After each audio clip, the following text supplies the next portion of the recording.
गुरु प्यारी साध संगत जी, आपका बहुत बहुत स्वागत है आपके अपने चैनल गुरु नानक साखी पर, जहां हम लेकर आते हैं आपके लिए सिख इतिहास की प्रेरणादायक बातें, गुरबाणी की कथाएं और आत्मा को छूने वाली साखियां।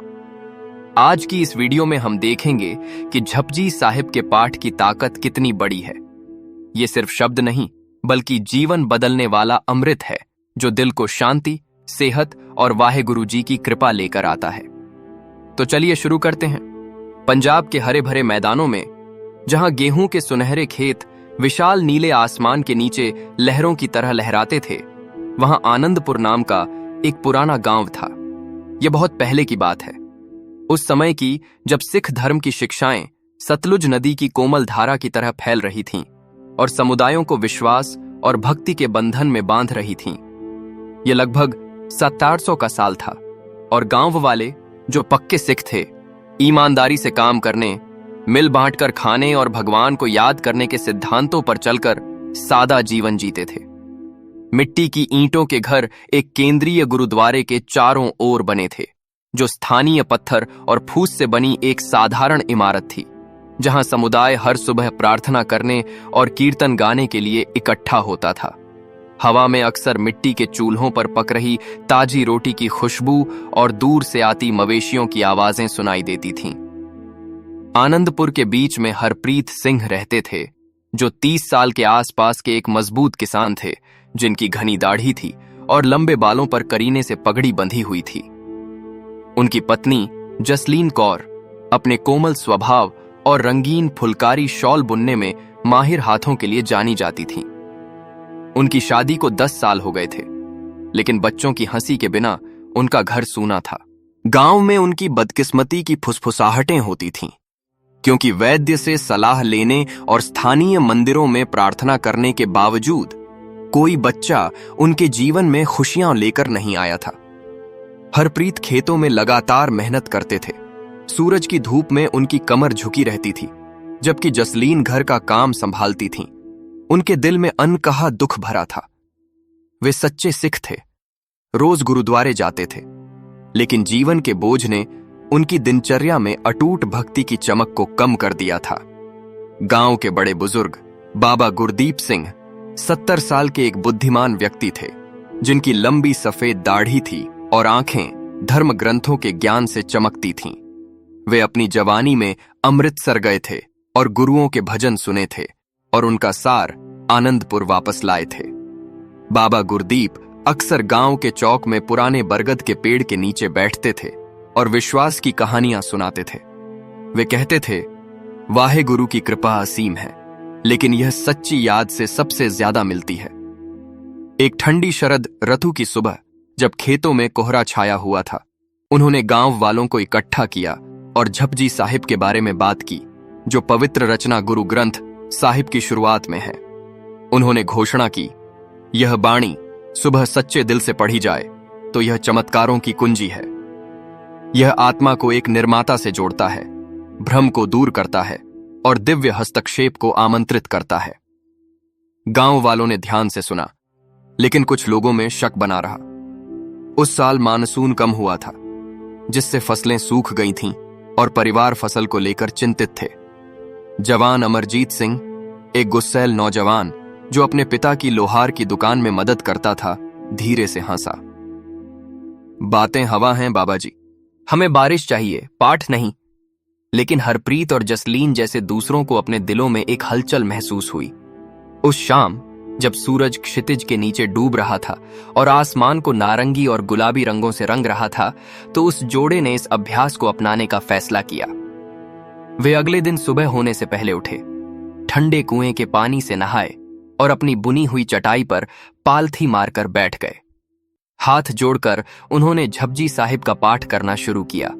उनकी आवाजें नरम लेकिन स्थिर थीं। एक ओंकार, सतनाम, कर्ता पुरख।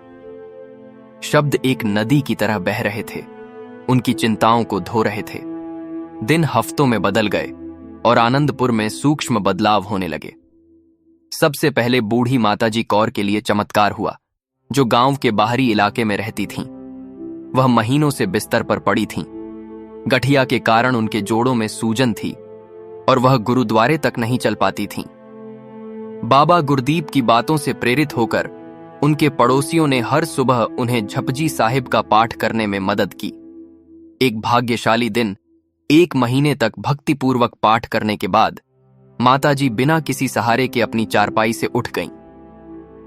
उनका दर्द ऐसे गायब हो गया था जैसे किसी अदृश्य हाथ ने उसे दूर कर दिया हो। यह एक चमत्कार है, उसने कहा। उसकी झुर्रियों वाले चेहरे से आंसू बह रहे थे जब वह लंगड़ाते हुए गांव के चौक तक पहुंची। गांव वाले आश्चर्य से इकट्ठा हुए और इसे बानी की शक्ति का श्रेय दिया। यह बात जंगल की आग की तरह फैल गई, जिससे संदेह करने वालों में भी विश्वास जाग गया। कुछ ही समय बाद एक और चमत्कार हुआ। गांव का कुआं, जो सूखे के दौरान सूख गया था, जिससे अकाल का खतरा था, दिव्य कृपा का स्थान बन गया। हरप्रीत सहित किसानों के एक समूह ने एक संगत बनाई और सूर्योदय के समय कुएं के किनारे झपजी साहिब का पाठ किया। जैसे ही उन्होंने अंतिम पौड़ी पवन गुरु पानी पिता माता धरत महत का पाठ किया, अचानक काले बादल छा गए। हल्की बारिश होने लगी, जिससे सूखी धरती भीग गई। 3 दिनों तक लगातार बारिश हुई, जिससे कुआं लबालब भर गया और मुरझाई हुई फसलें फिर से हरी हो गईं। खेत हरे भरे हो गए, जिससे अच्छी फसल की उम्मीद जगी। अमरजीत, जो शक करने वाला लोहार था, उसने विनम्रता से सिर झुकाया। उसने बाबा गुरदीप से कहा, मैं गलत था। बानी ने हम पर वाहेगुरु की कृपा बरसाई है। तब से वह सुबह के पाठ में शामिल हो गया। उसकी दमदार आवाज से भजन में और गहराई आ गई। इन सब घटनाओं के बीच हरप्रीत और जसलीन शांत दृढ़ संकल्प के साथ अपना रोज का अभ्यास करते रहे। जसलीन पाठ करने से पहले एक छोटा दिया जलाती थी।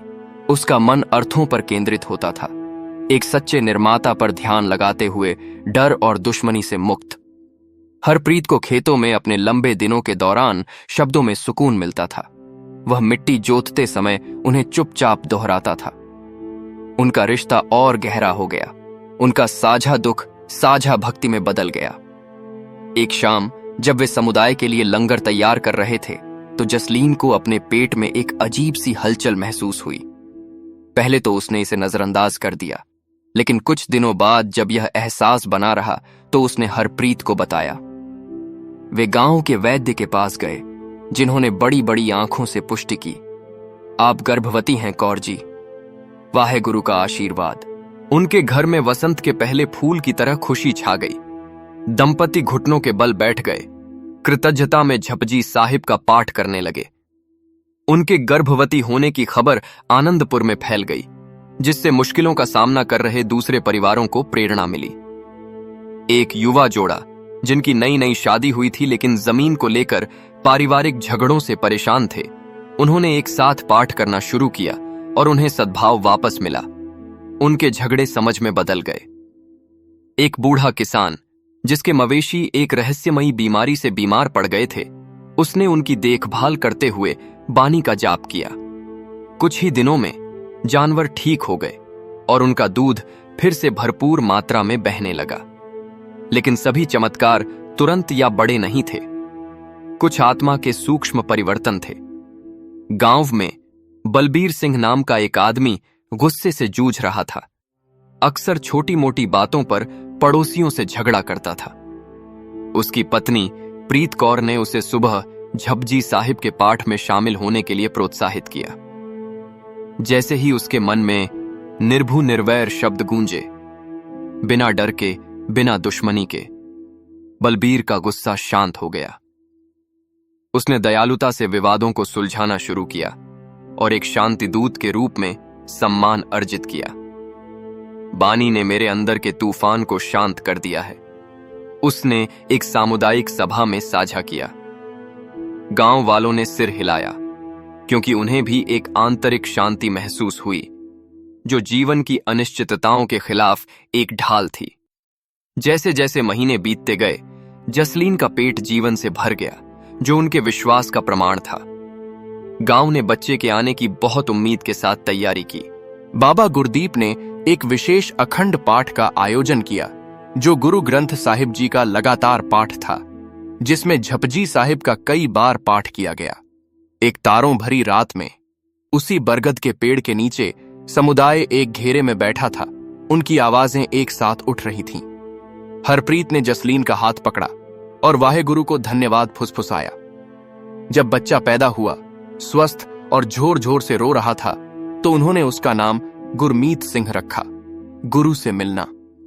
बच्चे की पहली रोने की आवाज सुबह के पाठ के साथ तालमेल बिठा रही थी, जैसे बानी उसकी आत्मा में बस गई हो। साल पंजाब की नदियों की तरह बहते गए और आनंदपुर फलता फूलता रहा। झपजी साहिब से जुड़े चमत्कार पीढ़ियों तक सुनाई जाने वाली कहानियां बन गए।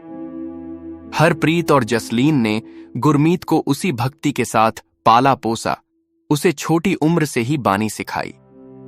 वह एक दयालु नौजवान बना, खेतों में मदद करता और प्रार्थनाओं का नेतृत्व करता। गांव को चुनौतियों का सामना करना पड़ा, घूमने वाले डाकुओं के हमले, कभी कभी बाढ़, लेकिन हर बार समुदाय ने पाठ का सहारा लिया और सुरक्षा मिली। एक बार डाकुओं के हमले के दौरान गांव वालों ने गुरुद्वारे से एक साथ झपजी साहिब का पाठ किया। हमलावर गूंजते हुए मंत्रों को सुनकर बिना किसी कारण के वापस चले गए, जैसे किसी अनदेखी शक्ति ने उन्हें रोक दिया हो।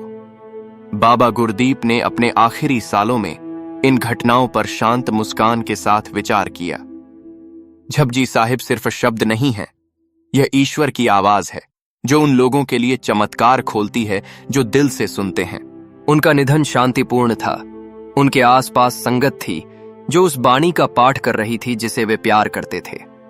हरप्रीत, जो अब खुद एक बुजुर्ग थे, ने जिम्मेदारी संभाली और अगली पीढ़ी का मार्गदर्शन किया। आनंदपुर में यह परंपरा बनी रही।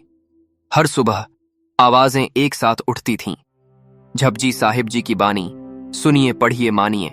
चमत्कार, चाहे वह बांझपन के सालों बाद गर्भधारण हो, बीमारियों से ठीक होना, सूखे में बारिश या उथल पुथल में शांति, विश्वास की शक्ति की याद दिलाते थे। गांव वाले जीवन की मुश्किलों के डर में नहीं, बल्कि ईश्वर की कृपा की गोद में रहते थे। उनकी आत्माएं पवित्र पाठ से हमेशा ऊपर उठती थीं। दोस्तों, ये थी आज की कहानी, पंजाब के एक छोटे से गांव की वो साखी जिसमें झपजी साहिब के रोजाना पाठ से लोगों के जीवन में असली चमत्कार हुए। उम्मीद है आपको ये कहानी पसंद आई और आपके दिल में भी झपजी साहिब के प्रति श्रद्धा और बढ़ गई होगी। अगर आपको ये वीडियो अच्छी लगी हो तो लाइक जरूर करें। कमेंट में बताएं कि आप झपजी साहिब का पाठ रोज करते हैं या नहीं, और अपने अनुभव भी शेयर करें। चैनल को सब्सक्राइब करना न भूलें और बेल आइकन दबा दें ताकि हर नई वीडियो की नोटिफिकेशन आपको सबसे पहले मिले। अगली वीडियो में फिर मिलते हैं एक नई प्रेरणादायक साखी के साथ। तब तक झपजी साहिब का पाठ करते रहिए और वाहेगुरु जी की कृपा